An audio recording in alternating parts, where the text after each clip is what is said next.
Hello everyone, myself Amita Saraswat, lecturer, Chemistry Department, MLV Government College, Bhilwara, Rajasthan.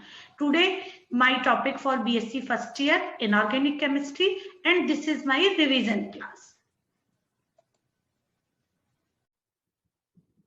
Hello everyone, myself Amita Saraswat, lecturer, Chemistry Department, MLV Government College, Bhilwara.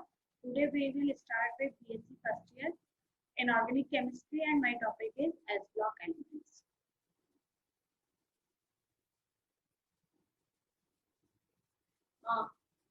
Introduction या प्रस्तावना। तत्वों में अंतिम electron जिस कक्षक में प्रवेश करता है उस आधार पर आवर्त सारणी को एस, पी, डी, एफ खंडों में विभाजित किया गया। आवर्त सारणी का एस खंड आरंभ में एकदम बाईं ओर आता है तथा दो वर्गों फर्स्ट ए या आधुनिक आवर्त सारणी में पहला तथा सेकंड ए आधुनिक आवर्त सारणी में दूसरे से बना होता है। फर्स्ट ए वाले तत्वों को हम क्षार धातु के नाम से जानते हैं, जबकि सेकंड ए वाले तत्वों को हम क्षारीय मृदा धातु के नाम से जानते हैं। इन तत्वों का जो सामान्य इलेक्ट्रॉनिक विन्यास होता है वो NS1 या 2 हो सकता है। यदि ये तत्व अपने बाह्यतम एक या दो इलेक्ट्रॉनों को त्याग दे तो इनका उत्कृष्ट गैस जैसा विन्यास होने के कारण जो आयन बनते हैं वो अत्यंत स्थायी होते हैं। किसी कारण इन तत्वों में इलेक्ट्रॉन को त्यागने की प्रवृत्ति अत्यंत प्रबल होती है। इनके सामान्य लक्षण निम्न हैं। सबसे पहला, एस ब्लॉक के समस्त तत्व धातु होते हैं, मतलब इनमें सभी धातुओं के गुण पाए जाते हैं, जैसे कि ये विद्युत की और ऊष्मा के सुचालक होते हैं, ये तन्य होते हैं, ये धात्विक बंध बनाते हैं। इस प्रकार के सभी गुण एस ब्लॉक के तत्वों में पाए जाते हैं। दूसरा, आयनन विभव के मान कम होने के कारण ये धातुएं अत्यधिक क्रियाशील होती है, मतलब इनकी क्रियाशीलता बहुत अधिक होती है, इन्हें खुला नहीं रखा जा सकता वायुमंडल में। नंबर 3, समस्त तत्व प्रबल धन विद्युतीय होते हैं। इनके परमाणुीय आकार का मान पर्याप्त उच्च होता है, अतः इन धातुओं के घनत्व के मान कम होते हैं और इन्हें हल्की धातुओं के रूप में भी जाना जाता है। अगला गुण, बड़े आकार व कम आवेश घनत्व के कारण इनके परमाणुओं के मध्य दुर्बल आकर्षण बल होता है, अतः ये धातुएं मुलायम होती है, मतलब इन धातुओं को अगर हम चाकू की सहायता से काटना चाहें तो वो भी पॉसिबल है। ये अत्यंत मुलायम होती है क्योंकि इनके बीच में जो आकर्षण बल है एक परमाणु से दूसरे परमाणु के बीच में वो काफी कम होता है।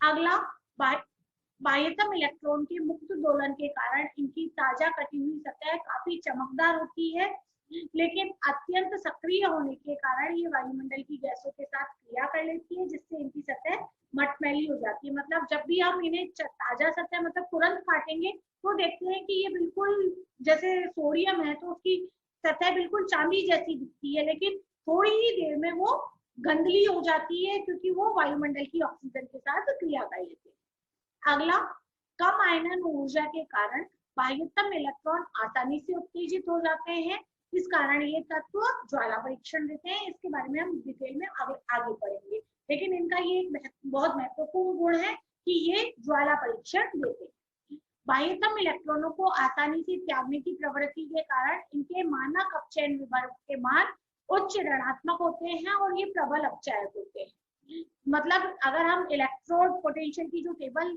है उसे देखें तो जो एस ब्लॉक एलिमेंट्स है उनके नाम सबसे ऊपर होंगे, जो उसमें जैसे हम जानते हैं कि लिथियम और सीजियम काफी इनके रेडॉक्स विभव के मान -3 पॉइंट समथिंग के लगभग होते हैं।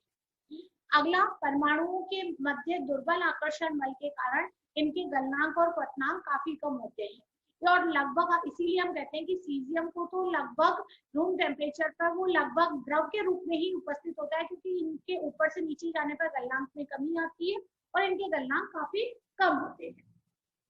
प्रबल ऋण विद्युतीय तत्वों के साथ में ये प्रबल आयनिक यौगिक बनाते हैं। बहुत अच्छा एग्जाम्पल है सोडियम क्लोराइड। सोडियम ऋण विद्युतीय जैसे क्लोरीन के साथ में मिलकर ये प्रबल आयनिक तत्व बनाते हैं। अत्यंत सक्रिय प्रकृति के कारण ये धातुएं प्रकृति में मुक्त अवस्था में नहीं पाई जाती, मतलब इनके यौगिक ही मिलेंगे और ये काफी प्रचुर मात्रा में पाई जाती है, लेकिन फ्री स्टेट में ये नहीं पाई जाती। परमाणुओं की तुलना में उनके धनायनों का आकार काफी छोटा हो जाता है, क्योंकि आयन बनने के साथ ही बाह्यतम कोश हट जाता है। यहाँ पर क्योंकि धनायन जो पहला इलेक्ट्रॉन है वो बाह्यतम कोश में, और उसकी वजह से पूरा कोश जुड़ता है, और उसके हटते ही वो पूरा कोश हट जाता है, तो परमाणुओं की तुलना में उसके आयन का आकार काफी छोटा होता है। और आयनों के उत्कृष्ट गैस विन्यास के कारण, क्योंकि वहां पर कोई भी अनपेयर्ड इलेक्ट्रॉन नहीं है, इसीलिए ये यौगिक, इनके जो यौगिक होते हैं वो रंगीन होते हैं और प्रतिचुंबकीय होते हैं। तुलनात्मक अध्ययन, इनका प्रथम वर्ग के तत्वों का द्वितीय वर्ग के तत्वों से तुलनात्मक अध्ययन, या फर्स्ट ए का सेकेंड ए से कंपैरेटिवली बिहेवियर क्या होता है। तो सबसे पहले इनके नाम और इनके इलेक्ट्रॉनिक कॉन्फ़िगरेशन।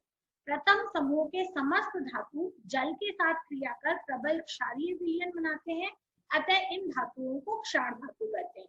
क्यों, देखिएगा कि जैसे अगर हम प्रथम समूह का कोई भी तत्व ले, सोडियम है, तो सोडियम जल के साथ क्रिया कर NaOH बनाता है, जो कि प्रबल क्षार होता है। इसी तरह से पोटेशियम हाइड्रोक्साइड, रुबिडियम हाइड्रोक्साइड प्रबल क्षार की कैटेगरी में आते हैं, इसीलिए इन तत्वों को फर्स्ट ए वालों को हम क्षार धातु के नाम से जानते हैं। द्वितीय समूह के तत्वों के ऑक्साइड क्षारीय होते हैं और ये मृदा के साथ पाए जाते हैं, जैसे कि मैग्नीशियम ऑक्साइड, बेरिलियम ऑक्साइड, और ये मिट्टी के साथ में होते हैं, इसीलिए इन्हें क्षारीय मृदा धातु कहा जाता है। प्रथम वर्ग के तत्व देखिएगा कौन कौन से हैं, lithium, sodium, potassium, rubidium, caesium और फ्रांशियम।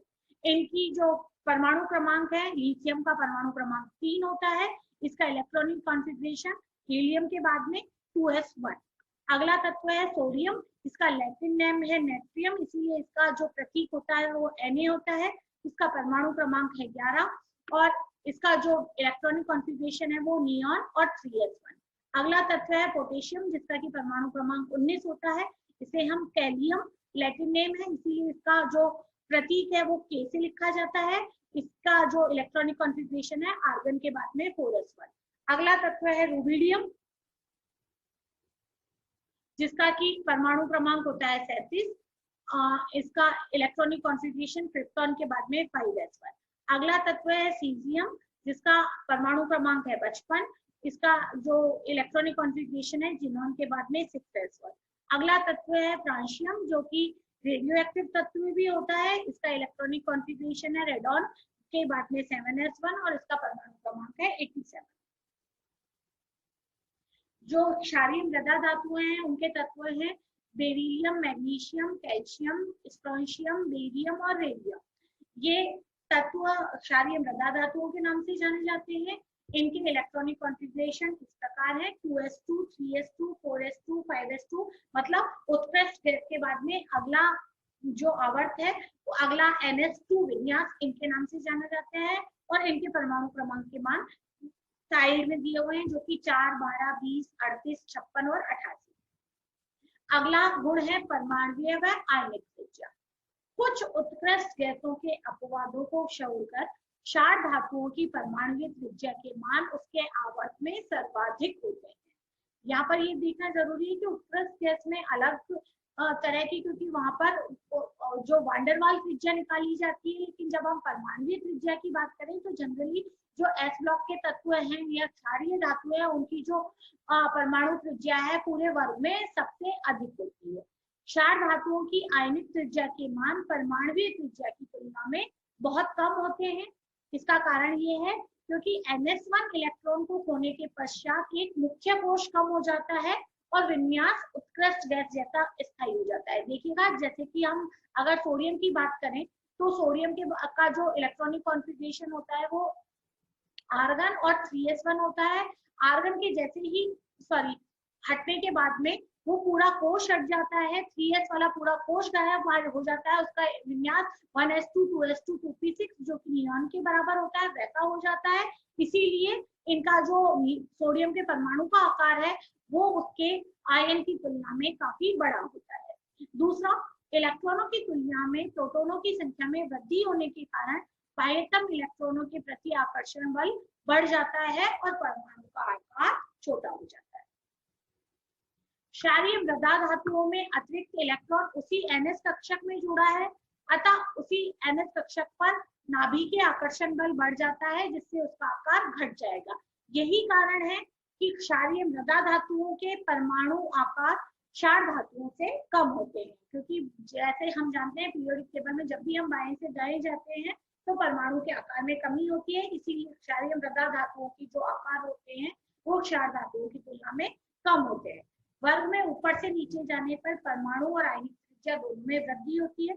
यहाँ देखिएगा, जैसे कि सोडियम की बात करें, उसकी परमाणु त्रिज्या को 186 पिकोमीटर है, लेकिन उसकी आयनिक त्रिज्या का मान 102 पिकोमीटर उसकी तुलना में काफी कम है। इसी तरह से क्षारीय मृदा धातु है, मैग्नीशियम में देखेंगे आप, क्योंकि यहाँ पर दो इलेक्ट्रॉन निकल रहे हैं तो आकार में जो कमी है वो काफी अधिक होती है, और परमाणु त्रिज्या का मान 160 पिकोमीटर से सीधे ही 72 पिकोमीटर आ जाता है। Thank you.